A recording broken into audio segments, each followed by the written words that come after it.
Mallapalli division, Afzal सागर community hall sir के ताल्लुक से हेल्प डेस्क ऑर्गेनाइज किए हैं हमारे डिवीजन प्रेसिडेंट वसीम। आज सबसे गर्म सब्जेक्ट तेलंगाना का और खुसूसी हैदराबाद का सर है, और मैं सीईओ तेलंगाना सुदर्शन रेड्डी साहब को मंडे के दिन एक कांग्रेस की तरफ से एक रिप्रेजेंटेशन जाने वाला है। जो काम आप बीएलओस को दिए, बीएलओस का काम हर घर डोर टू डोर जाना under the supervision of district election officer.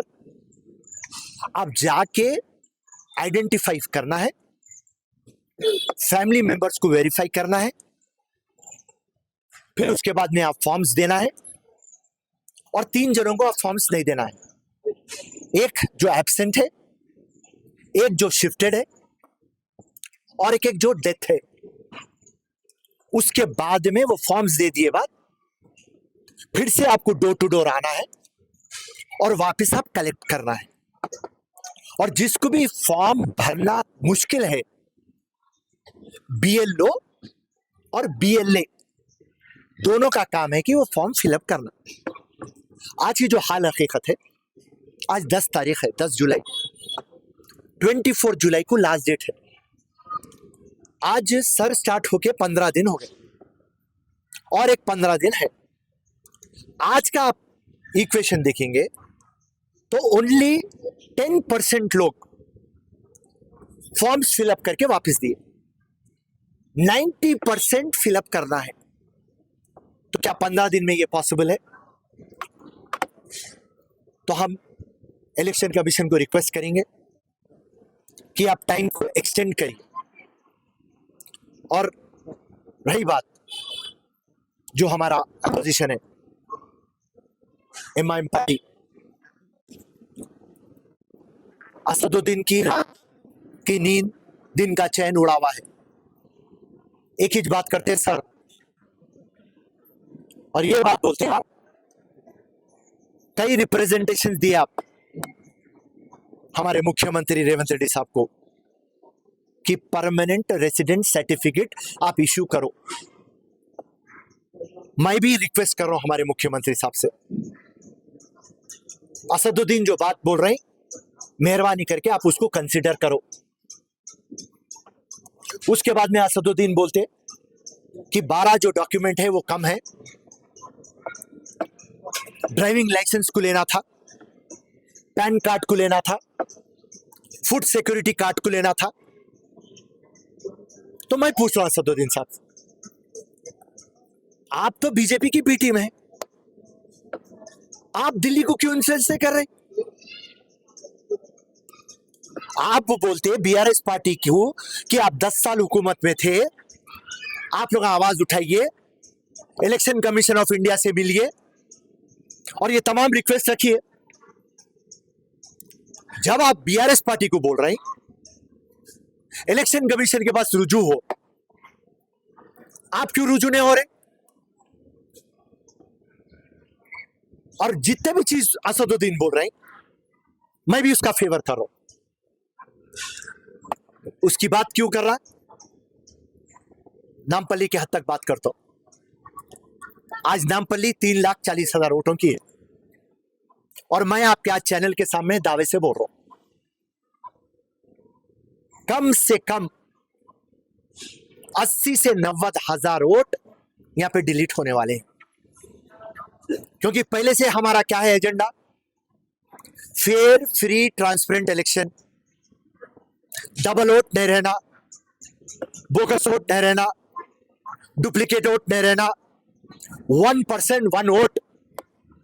Genuine vote के हम खिलाफ नहीं है, मगर हम हराम के लंगे वोटों के खिलाफ है। और आज से 2 साल पहले इलेक्शन कमीशन ऑफ इंडिया और सीईओ तेलंगाना हम सबमिट कर चुके हैं कि नामपल्ली में 90,000 वोटों से बढ़ के डुप्लीकेट डबल वोट है। और आज जो भी लोग क़यादत करते, कान खोल के सुन लो, हराम की वोटों की क़यादत करते आप, हलाल के वोटों की नहीं। पहले भी चैलेंज करा था मैं, आज भी चैलेंज कर रहा हूं। असदुद्दीन को चलते मक्का मस्जिद में, उठाते कुरान और बोलते कि डबल वोट डुप्लीकेट वोट हटेंगे। मैं जब भी नेक्स्ट मंथ जैसा क्लेम्स और ऑब्जेक्शन आएगा, क्लेम्स और ऑब्जेक्शन का पीरियड, जैसा ड्राफ्ट रोल में लिस्ट बनेगी, उसके बाद मैं ये 80 से 90,000 वोटों का मैं ऑब्जेक्शन डालने वाला हूं। आप वकीलों की मीटिंग बुलाते, वकीलों को बोलते कि आपका सपोर्ट होना हमारे को, जब भी क्लेम्स ऑब्जेक्शन आएंगे आपकी मदद की जरूरत है। हर कॉन्स्टिट्यूएंसी में मैं 20 वकीलों को डाल रहा हूं, तो मैं यहां से असदुद्दीन को बोल रहा हूं, नामपल्ली में 100 वकीलों को डालो आप। वकीलों की इंटेग्रिटी के ऊपर मैं डाउट नहीं कर रहा हूं। वकीलों का प्रोफेशन को मैं बहुत इज्जत करता, उनकी नॉलेज, उनकी विजडम पे 0.1% भी मैं डाउट नहीं करता, मगर मेरे पास पहले से प्रूफ है। तो जैसा मैं पहले बोल चुका हूं, आज फिर से एक टाइम बोल रहा हूं, जैसा पहले डिलिमिटेशन से पहले आसिफ नगर था 2,20,000 2,30,000, उसी तरीके से नामपल्ली को वापस में वैसा छोटा कर देने वाला हूं। आप कितनी भी मेहनत कर लो, सर को तो आप धोखा नहीं दे सकते। कौन सी दूसरी कॉन्स्टिट्यूएंसी को फायदा है या नुकसान मेरे को नहीं मालूम, मगर नामपल्ली को तो फायदा है, क्योंकि नामपल्ली में पहले से हम होमवर्क करे सो है और हमारे पास टोटल प्रूफ है। मैं तमाम चीजें परमानेंट रेसिडेंट कार्ड क्यों बोल रहा हूं, क्योंकि कल के दिन डिलीट हो जाएंगे वोट, असदुद्दीन रोएगा, अरे भाई इनकी गवर्नमेंट परमानेंट रेसिडेंट सर्टिफिकेट नहीं इशू करी, फूड सिक्योरिटी कार्ड को नहीं लेके आई, पैन कार्ड को नहीं लाई, ड्राइविंग लाइसेंस को नहीं लाई। अरे 50% तो गरीब के पास बर्थ सर्टिफिकेट रहता नहीं। ये तमाम रोना रोएंगे, बल्कि मैं उनकी सपोर्ट में बात कर रहा हूं। और रही बात, हमारा एक चीज मंशा है, fair free transparent election, purification of electoral roll. ये जो पूरे रोलों को आप मैनेज कर दिए और मैनेज करके आपका जो मैकेनिज्म है, जहां पे सफिया रहती नहीं, आप सफिया को पैदा कर देते, आफिया की शादी होती, आफिया को वापस ला लेते आप, रज़ाक मर जाता, पा बेचारा बूथ में आता वोट डालने को, तो ये पूरे ड्रामे खत्म होने वाले हैं। और ये जो हमारा हेल्प डेस्क का काम है, इलेक्शन कमीशन इंडिया और हमारे सीईओ तेलंगाना साहब, स्पेशली सीईओ तेलंगाना, मैं आपको एक रिक्वेस्ट बोल रहा हूं, आप सिर्फ 16 हेल्प डेस्क डाले हैदराबाद डिस्ट्रिक्ट में, उसकी तादाद आप बढ़ाइए। लोग एक एकदम कंफ्यूजन में है, क्योंकि ये जो सर का सब्जेक्ट है ये सबके लिए नया है, और जहां पर आबादी बीपीएल की है, below poverty level, economically marginalised लोग हैं, वहां पे उनको पढ़ना नहीं आता, उनको समझ में नहीं आ रहा। हर एक पॉलिटिकल पार्टी मदद कर रही, और खुसूसी बीएलओ को बोल रहा हूं मैं, तुम लोग का जो काम है वो काम करो, तुम घर घर को जाना है तुम्हारे को, मगर तुम घर घर को नहीं जा रहे, कम्युनिटी हॉल में बैठ जा रहे, कोई लीडर के घर में बैठ जा रहे, फॉर्मा किसके हाथ में दे दे रहे, आप लोग काम नहीं कर रहे। और सीओ तेलंगाना में को ये बात बोले, हर टाइम जब भी बीएलओ आएगा पढ़ा लिखा आएगा, अरे पूरे आधे तो अनपढ़ है, उनको पढ़ना नहीं आ रहा। अब अफजल सागर को,